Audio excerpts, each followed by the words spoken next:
महाराष्ट्र की राजनीति में एक बार फिर बयानबाजी तेज हो गई है। मुंबई में चल रहे अधिवेशन सत्र में अमोल अजीत पवार के एनसीपी के विधायक मिटकरी ने अजीत पवार से जुड़े विमान हादसे को लेकर बड़ा बयान दिया है। अमोल मिटकरी ने इस हादसे को लेकर साजिश की आशंका जताते हुए सवाल उठाया कि क्या यह दुर्घटना थी या एक बड़ी साजिश। उन्होंने यहां तक कहा कि विमान का पायलट कहीं सुसाइड बॉम्बर तो नहीं था।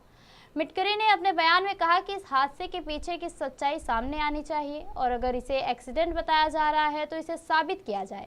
उन्होंने दावा किया कि पायलट के कथित रिकॉर्ड और बीमा को लेकर भी कई सवाल खड़े होते हैं जिनकी जांच जरूरी है।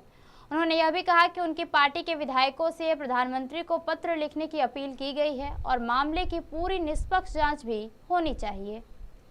महाराष्ट्र की राजनीति में नहीं बल्कि देश की राजनीति में इस वक्त जिस सबसे बड़ी खबर पर सबकी नज़र लगी है, सबकी निगाहें टिकी हैं, वह है महाराष्ट्र के दिवंगत उप मुख्यमंत्री अजीत दादा की मौत को लेकर कि उनकी मौत आखिरकार कैसे हुई, क्या कोई लापरवाही थी, क्या कोई साजिश थी। उसको लेकर लगातार एनसीपी शरद पवार के विधायक रोहित पवार, जो कि अजीत पवार के भतीजे भी हैं, लगातार 2 प्रेजेंटेशन दे चुके हैं। वहीं अजीत पवार की खुद की पार्टी के विधायक अमोल मिटकरी लगातार अजीत पवार की मौत को लेकर जांच की मांग कर रहे हैं। यहां तक कि एक नई बात सुनने को मिल रही है कि एक सभा में अमोल मिटकरी हमारे साथ मौजूद हैं कि अजीत पवार की मौत उस तरह हुई जैसे कि देश के पूर्व प्रधानमंत्री राजीव गांधी की हुई थी। ऐसा क्यों लगता है? आपने ऐसा क्यों कहा सर मिटकरी साहब? मैंने ऐसा सवाल पूछा है, मैंने ये नहीं कहा कि उसने बॉम्ब से उड़ाया। मैं ये सवाल पूछ रहा हूँ, जिस तरीके से लिट्टे की एक महिला को हिप्नोटाइज करके सुसाइड बॉम्बर करके राजीव जी की हत्या के लिए भेजा गया था, उस तरीके से जो कपूर नाम का पायलट है उसको वीएसआर कंपनी ने 50-50 करोड़ के जो बीमे उतरवाए थे दिसंबर में, उस तरीके से सुसाइड बॉम्बर कर तो नहीं भेजा। अगर ये बात झूठ है तो फिर डीजीसीए ने इस पे उसका स्पष्टीकरण देना चाहिए। डीजीसीए के अंदर ही आता है ना वीएसआर कंपनी, तो वो देती नहीं, वो एफआईआर भी नहीं कर रही। किस लिए बचा रही है इन लोगों को? 50-50 करोड़ का लालच देके इन लोगों ने अगर उसको suicide bomber as a suicide bomber, क्योंकि देखिए आप फिर से वो सीसीटीवी फुटेज देखिए, जब गुजोबावी के एयर स्ट्रिप पे फ्लाइट लैंड होता है तो लैंड होने के पहले धमाके होते हैं और लैंड होने के बाद भी 2 धमाके होते हैं। यानी इतना डीजल उसमें कैसे भराया गया था? वो डीजल था या बम थे या स्फोटक था? ये तो पूछना कोई गलत बात तो है नहीं, ये मुझे आशंका है। और अगर एक झूठ होगी तो सीआईडी चौकसी में इसकी इंक्वायरी जल्द से जल्द कीजिए। अमोल जी, लगातार ब्लैक बॉक्स की बात आप भी कर रहे हैं, लगातार ब्लैक बॉक्स की बात रोहित पवार जी भी कर रहे हैं।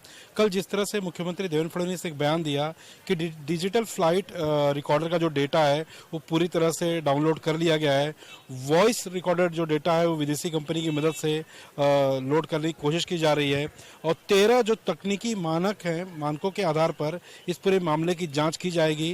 पहले सीआईडी तक जाँच सीमित थी, अब मांग की गई कि सीबीआई तो वहाँ पर भी मुहैया करवाया गया, सीबीआई कहा गया है। आपको क्या लगता है, मतलब कि जो 13 तकनीकी मानकों की बात की जा रही है, सीएम साहब जो कह रहे हैं कि एक तरफ ब्लैक बॉक्स कहा जा रहा है कि पूरी तरह से ध्वस्त हो चुका है, दूसरी तरफ कहा जा रहा है कि वॉइस रिकॉर्डर जो डेटा है डिजिटल वो रिकवर हो चुका है। सीएम साहब ने कल खुद कहा ये संभ्रमावस्था है, महाराष्ट्र की जनता के भी दिल में संभ्रमावस्था है कि ब्लैक बॉक्स का डेटा रिकवर होने के लिए इतने दिन कैसे लग सकते हैं, और ब्लैक बॉक्स का डेटा अगर फॉरेन में भेजा जाएगा तो उसको आने में कितने दिन लगेंगे? यानी तब तक तो ये पूरा मसला ठंडा हो चुका होगा।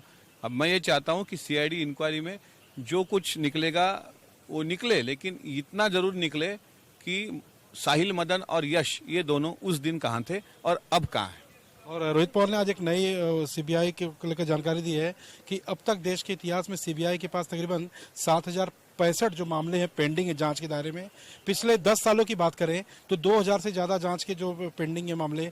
क्या लगता है आपको कि उन्होंने जल्द से जल्द जांच की मांग की है, वरना अपने तीसरे प्रेजेंटेशन की तैयारी 70% जो और जानकारी है इस मामले को लेकर वो सामने रखने की बात कर रहे हैं? कई लोगों के नाम भी उजागर करने की बात कही उन्होंने। कि इस कहने से मैं सहमत हूँ। 2000 के ऊपर अगर सीबीआई पे ऐसे 10 सालों का रिकॉर्ड है, 10 साल का अगर रिकॉर्ड होगा तो फिर फास्ट ट्रैक पे कैसे आएगा वो मसला? तो मैं चाहता हूं कि माननीय मुख्यमंत्री महोदय ने इस मसले को थोड़ा फास्ट ट्रैक पे लेकर जल्द से जल्द जो कुछ भी है उसकी इंक्वायरी करने को ना। ये थे अमोल मिटकरी जो अजीत पवार एनसीपी के विधायक थे, सीधे हमसे बातचीत कर रहे थे। मुंबई से कैमरा संतोष इसले के साथ सर्वेश तिवारी, राष्ट्रीय समाचार मुंबई।